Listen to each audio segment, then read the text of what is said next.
Hello friends, welcome to the lecture of manufacturing process. Today we will discuss about the centrifugal casting. So you can refer all the lectures available on YouTube channel Engineering College Baswada about the casting process. So today we will discuss about the centrifugal casting. This is actually one of the important manufacturing process in the casting. So many component which was made by this centrifugal process. So centrifugal casting that utilize centrifugal force within a spinning mold to force the metal against the wall is known as the centrifugal casting. You can see here, same thing we are using, like we are using molten metal. Okay, uh, that molten metal is poured into the uh, cylinder. Actually, it is there's a rotating element. You can see here we have a top roller in a mold, that is a rotable mold, that is attached with the motor with some gear arrangement. You can see here we have a bottom roller, pouring basing, and finish casting. So actually this is very simple mechanism which is used to rotate the mold, and that mold which is filled with the help of the molten metal. Okay, so as we rotate the mold, what will happen? The metal is thrown away from the center axis due to centrifugal force, and it will stick to the wall of the mold.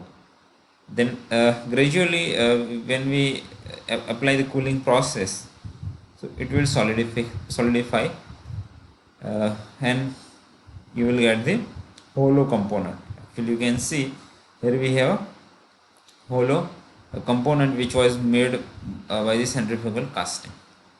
So this is a very important process, as we can produce the pipes and a number of section which are hollow. Okay, and with a specific thickness, so that can be manufactured by the centrifugal casting. So centrifugal casting is sometimes called a roto casting because it is a rotating mold, is a metal casting process that uses centrifugal force to form the cylindrical part. So when suppose your final product is cylindrical, okay, cylindrical in shape, so at the time you can use the centrifugal casting.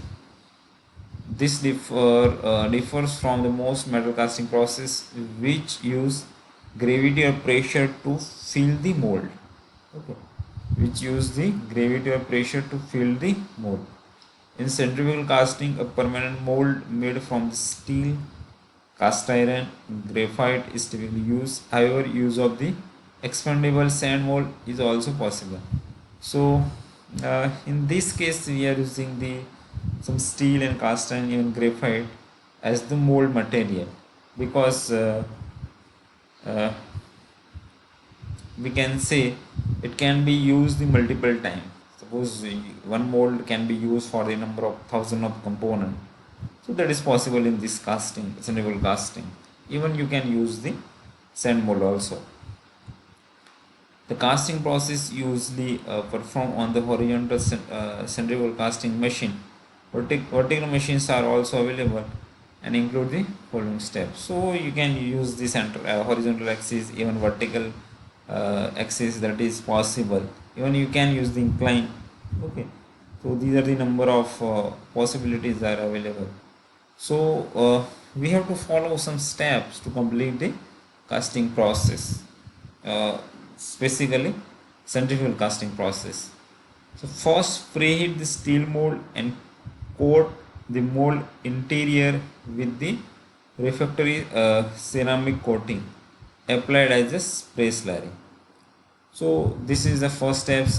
First we have to uh, preheat. We have to supply some heat to the mold to give certain temperature, and interior surface of the mold that should be uh, coated with the ceramic material actually, uh, so it cannot damage your mold inner surface. Okay. Then next step, melt the metal in the furnace. So this is the common for every casting process. Rotate the mold at from 300 to 3000 rpm according to the application and according to your thickness. Okay, typically around 1000 rpm. Normally most of the components are made at the 1000 rpm. Pour the metal and spin the mold until the casting solidifies. So again, you have to rotate the mold with the help of the roller and the gear arrangement, which is connected with the motor, as we have seen in this figure. You can see here motor, a roller, gear, and the mold. So it will rotate around 1000 rpm, and you have to rotate until the solidification. Remove the casting from the mold after solidification. Okay, suppose your casting is solidified, then you can remove that from the mold. Clean, heat treat, and machine the finished casting. So these are the post process. So this is actually setup available. Actually, you can see here motor with the, here we have connected with a belt and centrifugal casting. Here we have cooling arrangement, mold. Okay, so this is the actual setup. So characteristic of centrifugal casting. First, casting is relative free from defect. So this is the big advantage in the case of the centrifugal casting.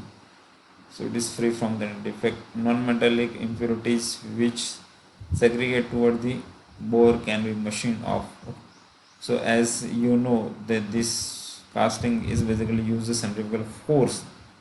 Okay, and higher amount of force means obviously let's say desire it will settle down away, from the center axis to the outer surface of the that casted product. Okay, but some impurities that was non-metallic, that will settle down inner side of the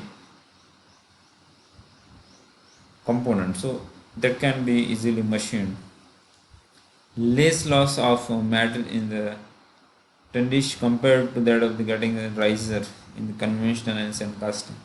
So this is also biggest advantage when we compare with the other casting process in which getting and riser is used. Better mechanical property compared to other casting. Production rate is also high. Centrifugal casting process can be used for fabricating functionally gradient metal matrix composite. So this is process is also applicable for the metal matrix composite. So some defects that may be included in the final product due to some mishandling, or we can say due to some mismanagement actually. So a conventional static casting defect like internal shrinkage, gas porosity, non-metallic inclusion are less likely to occur in the centrifugal casting. So these are the but some other defect like hot tears. Hot tears are developed in centrifugal casting for which the highest rotation speeds are used. Longitudinal tears occur when contraction of casting combined with the expansion of the mold generate hoop stresses exceeding the cohesive strength of metal at a temperature in the solidus region. Okay, so this is first defect. Segregation is a second defect. Centrifugal casting are under various form of segregation, thus pushing less dense constituent to at the center. So as we have discussed, that is visibility is used the centrifugal force as a higher density particle will settle down at the outer surface, and the less dense particle are settled down at the center. So this is segregation, means you will get the different property in some cases. So banding, sometimes casting produce zones of segregated low melting point constituents such as pitatic phase, sulfide, and oxide inclusion. Various theories explain this.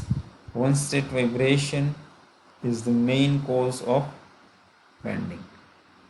So these are the some defect. Now applications. So you can see various component which was made with the help of centrifugal casting.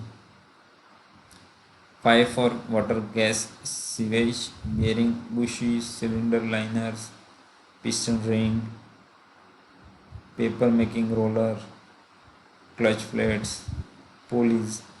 So many component which was made with the help of the centrifugal casting.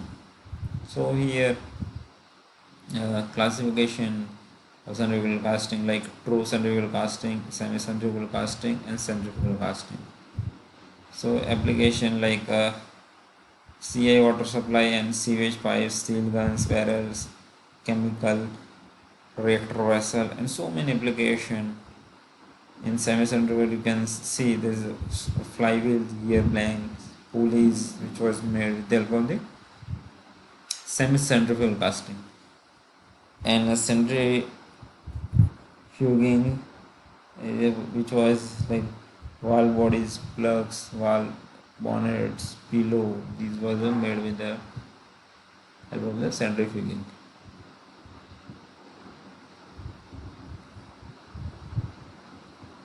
So we end our lecture up to this point. So you can go through all the lectures about the casting process. Thank you.